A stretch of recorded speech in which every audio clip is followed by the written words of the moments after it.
and about the public perception of his presidency.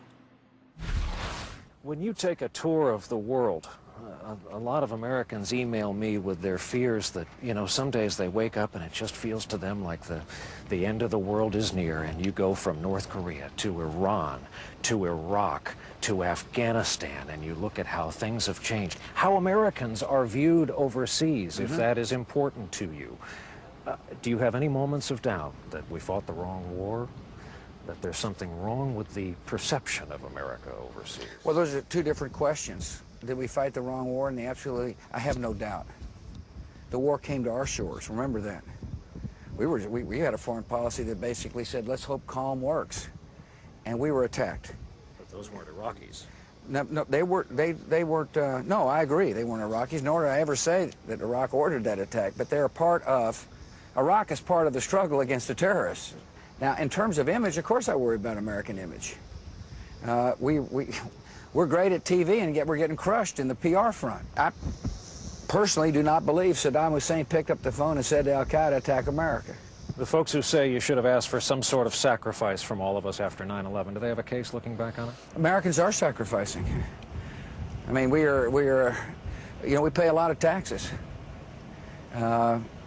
The Americans sacrificed when they, when the economy went in the tank. Americans sacrificed when, air travel was disrupted. The American taxpayers have paid a lot to help this nation recover. I think Americans have sacrificed.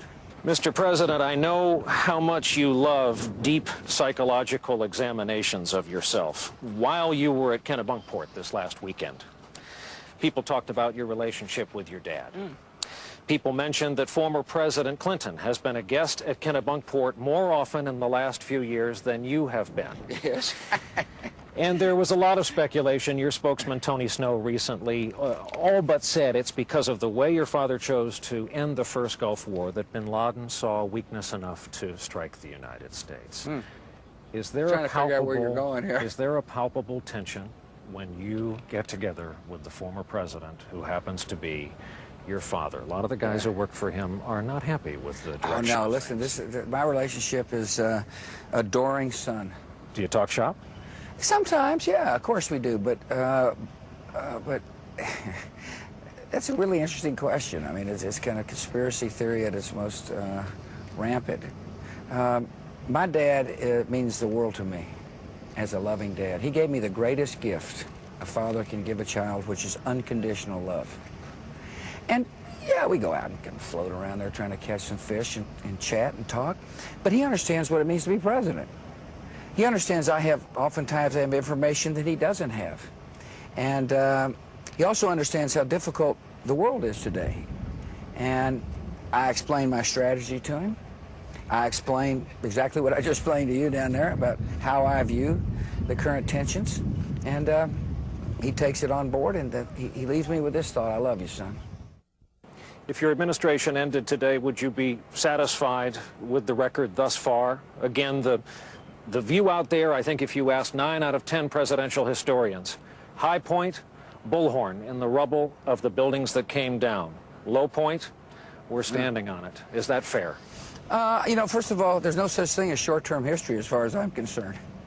I think that you can't judge a presidency based upon a moment's notice. I believe you have to take eventually my standing in history will be judged by people 30 or 40 years from now who will be able to take an objective look at whether the decisions I made led to peace and prosperity. This is a job where you make decisions, and you do what you think is right, and you let people, but recognizing that people are going to say what's on their mind at the moment. But I read 3 histories of George Washington last year. The first president of the United States is still being analyzed by historians, which ought to say to this president and future presidents, do what you think is right, and eventually historians will figure out whether it made sense or not. We always talk about what you're reading. As you know, there was a report that you have just read the works of a French philosopher. Can you tell us the backstory of Camus? The backstory of the book? Well, what led you to this? I was in Crawford, and I said I was looking for a book to read, and Laura said you ought to try Camus. I also read 3 Shakespeare's. This is a change. You No, just really? years ago were Wait a reading the minute. life story of Joe DiMaggio by Richard Ben Kramer, Which if is a good memory book. serves. You've been on a Teddy Roosevelt reading kick. You and I reading- discussed the last I'm time we reading were about here. the Battle of New Orleans right now. I've got an eclectic reading list. And now Camus. Well, that was a couple of books ago. Let me look. The key for me is to keep expectations low. Is that what everyone doesn't get? I don't know, Brian, what they get or don't get. You know, my life. Here's the thing. I don't. Look, here's the thing. The great thing about the presidency is you're totally exposed, and people spend a lot of time, particularly if you're making decisions and hard decisions. People spend a lot of time not only analyzing decisions, they analyze the decision maker, and I understand that. But a president must never let him get off. Let that get him off track. Even if you're You have to- frustrated that we're getting something You wrong. have to do what you think is. If we're getting something wrong, we change it. How have you been read wrong? Oh, I don't know about that wrong. I mean, I frankly don't pay that much attention to. I don't want to hurt people's feelings about it. You know, Still not watching television, huh? Oh, I watched a good baseball game. Brian Williams with the president. For continuing